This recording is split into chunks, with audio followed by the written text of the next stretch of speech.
Top 10 questions को हम लोग देखते हैं। तो चलिए, पहला प्रश्न है, जो बच्चे बोल नहीं सकते, सुन नहीं सकते, वो किस माध्यम से सीखते हैं?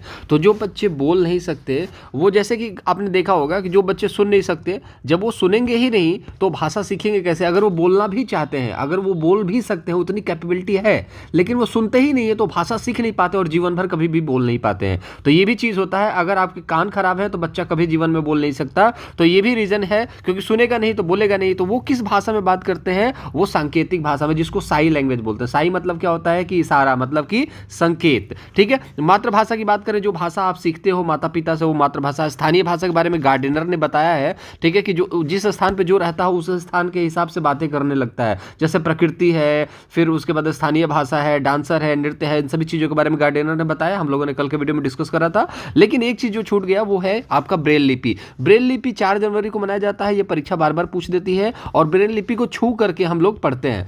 पढ़ते कौन है? जिनके पास आंख नहीं है। रीजन क्या है कि लुइस ब्रेल जो थे, उनका जो जन्म था वो 4 जनवरी को हुआ था, ठीक है, और 6 जनवरी को उनकी मृत्यु हुई थी, और 1809 ईस्वी में, और 1852 ईस्वी में मृत्यु हुई। कुल मिला जुला करके देखा जाए तो वो लगभग 41 साल की उम्र तक जीते हैं, 43 ईयर तक। इस दरमियान उनके 3 साल से लेकर के 8 साल के बीच में उनकी आंखों की रोशनी धीरे धीरे चली जाती है, और 11 साल की उम्र में उन्होंने ब्रेल लिपि का आविष्कार किया और नेत्रहीनों के मसीहा बन गए। तो याद रखिएगा, सवाल ये भी बनता है कि नेत्रहीनों के मसीहा कौन है? लुइस ब्रेल हैं। और लुइस ब्रेल लिपि जो आपका दिवस है वो कब मनाया जाता है? तो ब्रेल लिपि दिवस मनाया जाता है 4 जनवरी को। ये भी याद रखिएगा, ठीक है। और इसको छू करके पढ़ा जाता है, इसको भी याद रखिएगा। इस क्वेश्चन का जो आंसर होगा दोस्त, सांकेतिक भाषा। नृत्य में मुख्य रूप से मुद्रा और भावनाएं प्रदर्शित करती हैं। जैसे कि कोई भी बच्चा, कोई भी व्यक्ति जो है नृत्य करता है, जैसे शादियों में भी आप देखेंगे कोई नृत्य करता है, नाचता है, तो वो मतलब कुछ पोस्चर देता है, नाचते नाचते कुछ पोस्चर देता है। जैसे नागिन डांस में अपना हाथ ऐसे नागिन के फन के जैसे कर लेना, और वो क्या दिखाने की कोशिश कर रहा है? तो वो भावनाओं को व्यक्त करने की कोशिश कर रहा है दोस्त। याद रखिएगा, भावनाओं की, मैं भी अब नाग बन चुका हूँ, मैं भी तुम्हें डसूंगा, इस तरीके की चीज़ें। वहाँ पर आत्मविश्वास नहीं दिखता है। डांस में किसी भी तरीके का आत्मविश्वास नहीं दिखता। आत्मविश्वास अपने अंदर होना चाहिए, बाहर दूसरों को नहीं दिखता है, ठीक है। हाथों और चेहरों की गति को लेकर के यहाँ पर बात नहीं है कि हाथों और चेहरों की गति, यहाँ पर आपको कंफ्यूज करने के लिए बोला गया है, लेकिन यहाँ पर भावनाएं दिखती हैं कि वो डांस कर रहा है, किस पोर्शन में डांस कर रहा है, वो क्या दिखाना चाहता है, ठीक है। कुछ क्वेश्चंस और हैं, जैसे मिट्टी के बर्तन को मजबूत बनाया जाता है। ये सारे सवाल बनते हैं, उसी क्वेश्चंस को हम लोग डिस्कस कर रहे हैं। और चैनल पर नए हैं तो बस इतनी सी एफर्ट है कि जितने भी बहुत शानदार क्वेश्चन जो बार बार पूछे जाते हैं, जो परीक्षाओं में आते हैं, उन क्वेश्चंस को लेकर के आया हूं। तो आपसे रिक्वेस्ट है, गुरुदक्षिणा ग्रुप में नीचे लाल बटन, चैनल को सब्सक्राइब जरूर कीजिए, ताकि आने वाली जितने भी वीडियोज हैं टॉप 10 क्वेश्चन की, वो आपको मिल सके। टैग वर्ड्स नहीं देखा तो जरूर देखिएगा, ये सारे क्वेश्चन मोस्ट इंपॉर्टेंट है। मैं टाइम वेस्ट नहीं करता हूँ, चलिए नेक्स्ट क्वेश्चन की तरफ देखते हैं। पहले इसके मिट्टी के बर्तन को मजबूत कैसे बनाया जाता है? तो बेक करके, गला के, जला के, भून के। तो देखिए, बहुत सारे लोग ये सोचेंगे ना कि जला के हो जाएगा। बेक करना क्या होता है उनको पता ही नहीं होता है, और उन्हें लगता है कि आग में जला करके, जलाना मतलब समझते हो ना, बिल्कुल मतलब काला कर देना, उसको इतना जला दो कि काला कर दो। जलाना और भूनना एक ही चीज़ हो जाता है, ठीक है।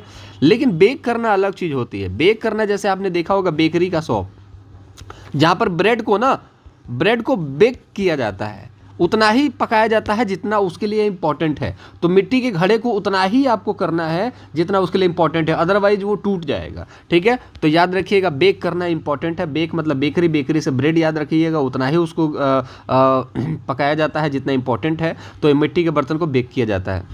नेक्स्ट क्वेश्चन है, विकासात्मक परिवर्तन किसका परिणाम है? मतलब कि किसी व्यक्ति के अंदर, किसी बच्चे के अंदर अगर विकास हो रहा है तो वो क्यों विकास हो रहा है, ये सवाल पूछा जा रहा है। तो यहाँ पर सवाल की जो लाइन है ना, जो शब्द हैं, उसको देख करके बच्चे डरते हैं कि विकासात्मक परिवर्तन। तो विकास का जो परिवर्तन है वो किसका परिणाम है? रिजल्ट क्या है? ऐसा क्या है जिसकी वजह से विकास जो है होता है, परिवर्तित होता है? जैसे आज आपके अंदर कुछ माइंड में चीज़ें हैं, CDP कुछ आता है, EVS कुछ आता है, लेकिन सीखते सीखते आपको पता चलेगा आप उससे कई गुना ज़्यादा सीख चुके हो। तो कैसे हो पाया ये? तो ये आपका आनुवांशिकी और पर्यावरण का अनूठा संयोजन। और ये सवाल एक तो 100% पूछा ही जाता है। तो यहाँ पर आपके कुछ क्वेश्चंस जो हैं जो 100% पूछे ही जाएंगे, और इन सभी शिफ्टों के क्वेश्चंस को देख लोगे तो कुल नहीं मिला जुला करके तो 60 से 70 क्वेश्चन जो ऐसे देखेंगे जो कि आपके रिपीटेड हैं। बाकी टैग वर्ड से आपको मैंने चीज़ें करा ही दी है, आपका काम आसान हो जाएगा, पेपर पास हो जाओगे।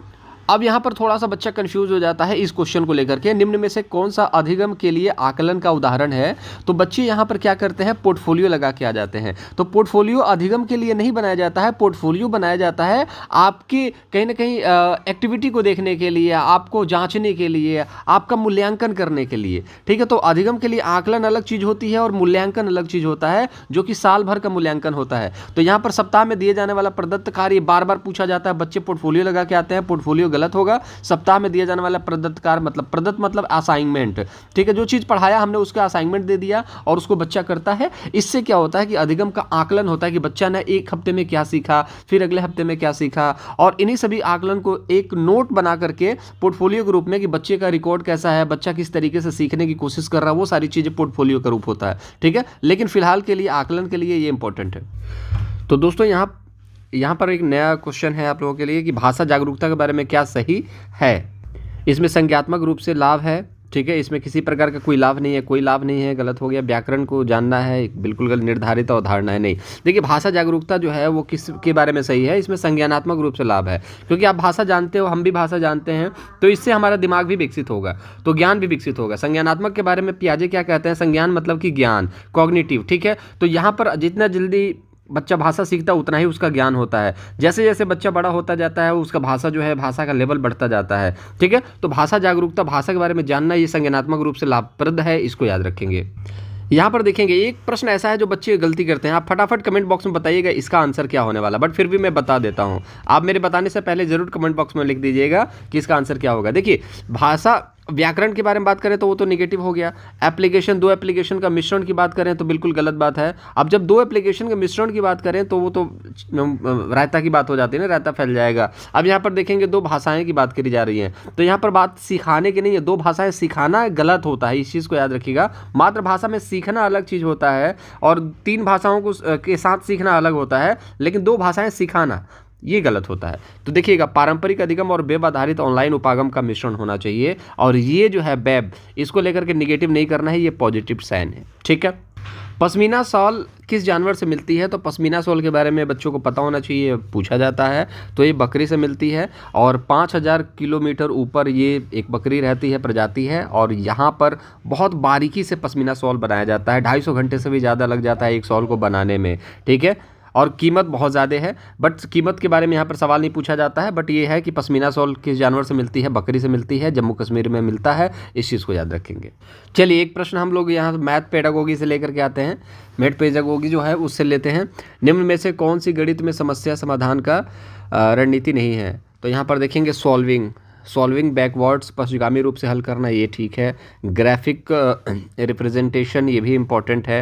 रोड मेमोराइजेशन, देखो गणित के हम लोग कुछ लोग ना फॉर्मूले याद करवाते हैं, जिसकी वजह से गणित उनको ना, जैसे सिलेंडर के आयतन का फॉर्मूला याद करो, फिर स्क्वायर का आयतन, स्क्वायर का एरिया का फॉर्मूला याद करो। इससे बच्चे डरने लगते हैं मैथ से, और मैथ जब आप फॉर्मूले से पढ़ाने लगोगे तो बच्चे डरेंगे। मैथ में फॉर्मूला के अलावा भी बहुत सारी चीज़ें हैं, लेकिन टीचर की गलती क्या होती है, बोलते हैं फॉर्मूला रट करके आना। फॉर्मूला रटना नहीं है, फॉर्मूला आप 4 बार देखोगे ना याद हो जाएगा। क्वेश्चन जो है, क्वेश्चन के साथ आप देखो, फॉर्मूला आपके सामने पड़ा हुआ है, क्वेश्चन देखा आपने, और क्वेश्चन के साथ ही आपने फॉर्मूले को रख दिया यहाँ पर, अपने आप क्वेश्चन और आंसर को देखते ही आपके दिमाग में चीज़ें धीरे धीरे सेट होने लगेंगी। तो फॉर्मूला याद मत करो, क्वेश्चन की प्रैक्टिस करते रहो। इंग्लिश में भी बहुत सारे बच्चे क्या करते हैं कि इंग्लिश के रूल्स होते हैं उसको याद करते हैं। आप प्रैक्टिस करोगे अपने आप सारी चीज़ें याद हो जाएंगी, आपको याद करने की जरूरत नहीं है। आपने भाषा कभी याद नहीं करी, लेकिन धीरे धीरे देखते देखते, सुनते सुनते, कोशिश करते करते आप बहुत अच्छा हिंदी बोलते हो, इंग्लिश बोलते हो। ठीक है, एक सवाल यहाँ पर है स्थानीय मान को लेकर के कि यहाँ पर दो 6 हैं यहाँ पर, 7 8 6 3 6 0। अब यहाँ पर दोनों 6 के स्थानीय मान, मैंने आपको बोला था अंकित मान क्या होता है, अंकित मान 6 होता है। जैसे 6 है तो 6 ही रहेगा, 3 है तो 3 ही रहेगा, लेकिन स्थानीय मान क्या होता है, जैसे 6 है तो उसके आगे कितने जीरो हैं, 3 जीरो हैं। अब एक 6 है यहाँ पर, इसके कितने जीरो हैं, इसके आगे कितने वर्ड हैं, कितने अंक हैं, इसके आगे 1 अंक है। अब यहाँ पर गुणनफल की बात करा है, तो एक 6 का कितना होता है 6000, एक 6 का कितना है 60। अब कितने जीरो हो गया, 4 जीरो हो गए, तो 36 और 4 जीरो यहाँ पर लगा दो, ये हो गया आपका गुणनफल, ऑप्शन नंबर 4। जेंडर रूढ़िवादिता से भी एक प्रश्न पूछा जाता है। और देखिए बहुत मेहनत करने के बाद भी हम लोग क्या करते हैं, कंपटीशन के लिए आप लोगों के लिए इतनी अच्छी तरीके से तैयारी करा रहे हैं ताकि आपका क्वालिफाई हो जाए, लेकिन दिक्कत यह है कि आप लोग सब्सक्राइब नहीं करते हो, ना ही लाइक करते हो। तो यार प्लीज़ गुरु दक्षिणा ग्रुप में चैनल को सब्सक्राइब कर लो, लाइक कर दो और दोस्तों के साथ शेयर कर देना। कुछ पूछना तो कमेंट बॉक्स में पूछो यार, हम जवाब देंगे, उसमें कोई दिक्कत नहीं। आपको पता है मैं हर एक बच्चे का जवाब देता हूँ। अब यहाँ पर देखिए, मुझे खिलौना पसंद नहीं है क्योंकि लड़के गुड़िया से नहीं खेलते। यहाँ पर ये चीज़ देखिएगा, मैं पूरा प्रश्न नहीं पढ़ता क्योंकि ऊपर का गुड़िया से खेलने पर रोहिन इसमें टाइम वेस्टेज होता है। बट यहाँ पर मुझे यह खिलौना पसंद नहीं क्योंकि लड़के गुड़िया से नहीं खेलते। और एक बारी ऊपर आप लोग आंखों से देख लोगे तो चीज़ें समझ में आ जाती हैं कि खिलौनों के रूप में गुड़िया मिलने पर रोहन ने प्रतिक्रिया दी, मुझे यह खिलौना पसंद नहीं क्योंकि यह लड़के नहीं खेलते हैं। ये किस चीज़ के बारे में बात करता है, तो जेंडर रूढ़िवादिता के बारे में बात करता है। ठीक है, स्टेरियोटाइप जेंडर, जैसे बोला नहीं जाता तुम किस स्टेरियोटाइप आदमी हो। ठीक है, स्टेरियोटाइप आदमी मतलब पुराने ख्यालात के आदमी हो, ऐसा नहीं है। छोटा बच्चा तो गुड्डा से भी खेल सकता है, गुड़िया से भी खेल सकता है, उसको थोड़ी फर्क पड़ता है। वो तो समाज उसको डालता है, और समाज कहाँ से डालता है, पीछे से जो लेकर के आता है, तो उसको जेंडर रूढ़िवादिता कहा जाता है। ठीक है, तो ये कुछ इंपॉर्टेंट क्वेश्चंस थे जो हम लोगों ने आज डिस्कस करे हैं। कल फिर से हम लोग टॉप 10 क्वेश्चंस को करेंगे, उनको देख लेना। इन सभी क्वेश्चंस को कर लो, टैग वर्ड्स की वीडियो देख लो, और ऑलराउंडर सेट जो होने वाले हैं उसको देख लो। उससे आपका काम आसान हो जाएगा। ज़्यादा नहीं, डेली बेसिस पे 1 से 1.5 घंटा अगर दे दोगे, डेली बेसिस पे 1 से 1.5 अगर घंटा दे देते हो ना, तो भी मैं सीटेट पास करवा दूंगा। और इतना काफ़ी है, बाकी मौज मस्ती करो, बस 1 से 1.5 घंटा पढ़ो, इतने में आपका निकल जाएगा। बाकी अगर समय ज़्यादा है तो आप ज़्यादा पढ़ाई करो, वो ज़्यादा अच्छा है। ठीक है, अच्छा स्कोर मिल सकता है उससे। टेक योरसेल्फ, अपना ख्याल रखेंगे। Bye bye.